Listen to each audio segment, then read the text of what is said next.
Bonjour à tous et bonjour à toutes. Aujourd'hui, on va parler un peu de façon un peu brève de ce qu'on appelle les problématiques liées au raccordement. Il faut savoir que la problématique liée au raccordement, c'est l'un des problèmes majeurs qu'il faut vraiment prendre en compte ou en considération lorsqu'on travaille en bureau d'études. Donc, le raccordement, la problématique des raccordements, elle est liée à toutes nos installations photovoltaïques. Il faut savoir que lorsque vous avez effectué, voilà, tout ce qu'il y a à faire, vous êtes arrivé, par exemple, en phase exé, phase d'exécution, ou vous devez maintenant, vous avez produit l'énergie. Voilà, par exemple, on va prendre le cas, par exemple, d'une centrale en toiture de 250 kW crête. Donc, cette énergie produite maintenant doit être raccordée à ce qu'on appelle le réseau public de distribution pour être revendu, pour obtenir un tarif, etc.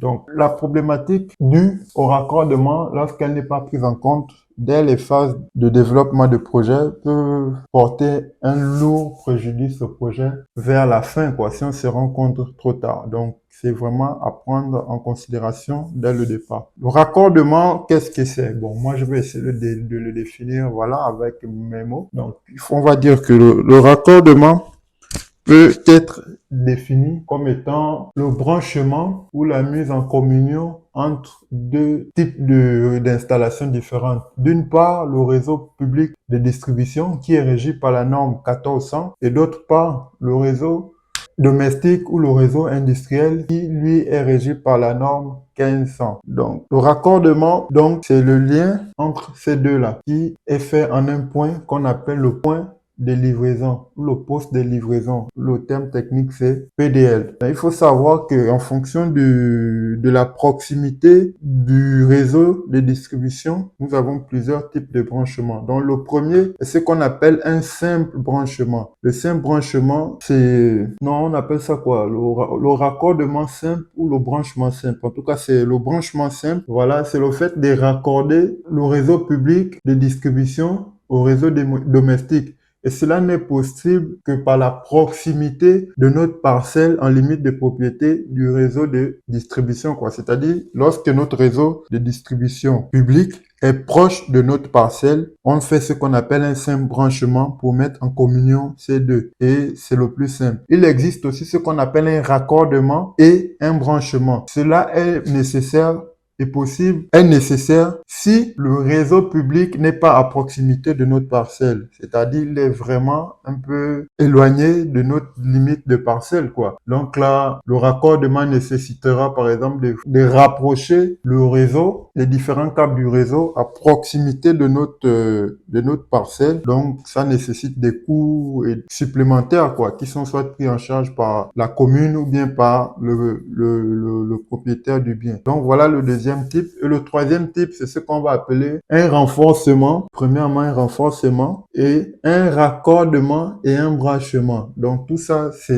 nécessaire lorsque le réseau de distribution est éloigné, d'où le terme raccordement. Il faut faire le raccordement. Et le terme renforcement, c'est lorsque le réseau de distribution publique n'est pas en capacité d'accueillir ou de fournir en électricité de nouveaux ménages, quoi. Donc là, il faudra faire ce qu'on appelle un renforcement. Maintenant, lorsqu'on parle de renforcement, plusieurs éléments rentrent en compte. C'est-à-dire, il y a un réseau existant qui est la HTA, voilà, 20 000 volts, qui est existant dans un petit coin perdu. Maintenant, nous, on va faire ce qu'on appelle un renforcement. Donc, si on se rend compte, bon, ce sont les gens d'Enedis, leurs techniciens qui font les calculs et les démarches, vu qu'ils ont les informations fiables sur le réseau qui leur appartient, Enedis, ils vont nous dire, par exemple, que bon, là, on va juste, le travail qu'il y a à faire dans le renforcement, c'est juste changer les câbles existants. Donc, augmenter la section des câbles pour qu'on ait une facilité à fournir de l'énergie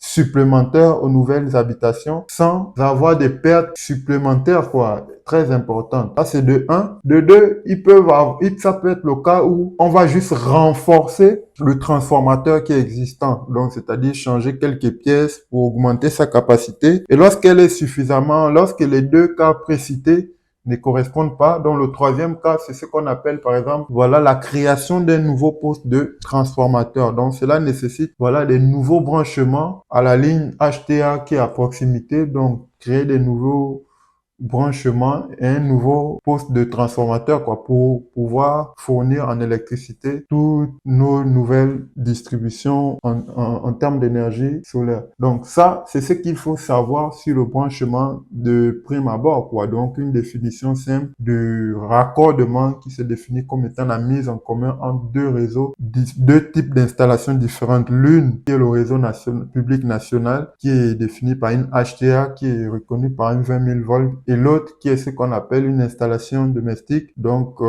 qui est limitée au poste de transformateur qu'on va mettre en commun. Soit maintenant, lorsqu'on met ça en commun au niveau de ce qu'on appelle le PDL, là maintenant il existe encore deux types, on va dire deux catégories. À ce niveau au PDL, soit nous faisons ce qu'on appelle du soutirage. Donc le soutirage, c'est lorsqu'on a une habitation classique, voilà, une installation industrielle qui a besoin de l'énergie pour fonctionner. Maintenant, il y a aussi l'autre mode qui est par exemple ce qu'on appelle communément l'injection. Ça, c'est plus pour ceux qui sont dans le domaine de la production. Donc, c'est ça là qui va plus nous concerner. Donc, lorsque vous êtes un producteur d'énergie, vous allez vous raccorder comme celui qui en consomme au fait. Mais c'est pas le même branchement. L'autre, ce sera ce qu'on appelle un branchement en soutirage. Et toi, par rapport à ton installation, vu que tu es un producteur, ton installation, ce sera ce qu'on appelle en injection. Et en injection, c'est toi qui es raccordé au réseau et tu auras deux types, un compteur soutirage et un compteur injection qui vont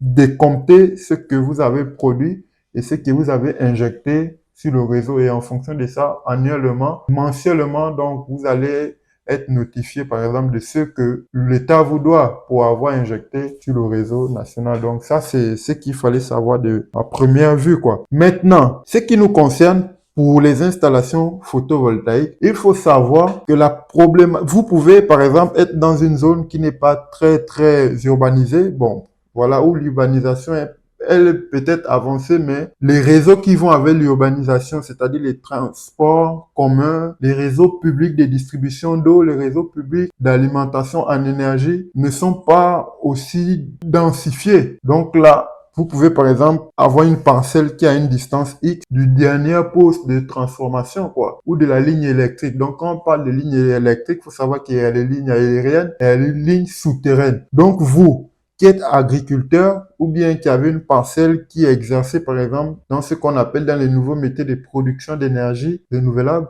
vous pouvez mettre à disposition votre parcelle à un propriétaire et lui va à une entreprise productrice d'énergie, voilà, et elle va produire de l'énergie. Maintenant, cette énergie-là, si on finit par mettre en place toute l'installation, et on n'a pas étudié en amont la problématique du raccordement. On peut se retrouver maintenant avec des raccordements de 1000 mètres, 2000 mètres. C'est très énorme. Ça, rien que la problématique du raccordement, normalement, quand ça allait étudier dans la phase de faisabilité de projet en bureau d'études.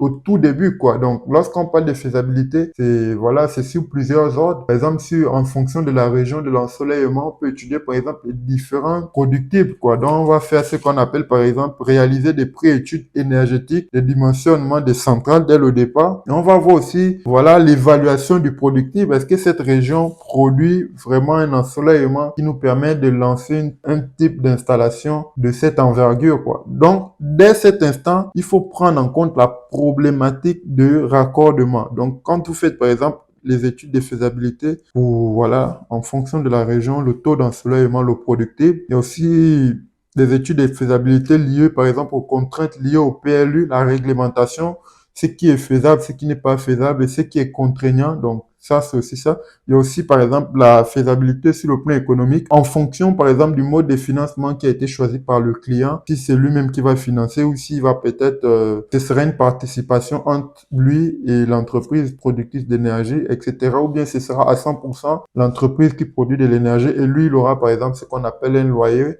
mensuel qui va recueillir, quoi. Donc, si à cet instant, c'est-à-dire dans la phase, avant même de rentrer dans la phase de développement, c'est-à-dire dans les phases d'études avant-vente, quoi. Donc, il faut déjà étudier, savoir si nous avons, par exemple, un réseau souterrain, un réseau aérien à proximité de notre installation. Si elle est à proximité, de combien de mètres par rapport à notre limite de terrain où on va placer notre PDL, poste de livraison, quelle est la limite à laquelle on peut la retrouver, quoi. Si c'est 100 mètres, on va voir si la faisabilité du raccordement à 100 mètres, les coûts, comment ça s'élève, à combien ça s'élève. Si c'est à 200 mètres ou à 300 mètres, il faut savoir que en fonction de la distance, il faudrait acheter certains nombres de câbles. Et plus le câble il est élevé en termes de longueur, plus il va être cher, quoi. Donc, et ces câbles, ce sont des câbles qui coûtent extrêmement cher. Ils peuvent faire basculer le prix d'un projet, voilà, de plus de 50 000, quoi. Rien qu'au niveau des raccordements. Donc, c'est quelque chose à prendre en compte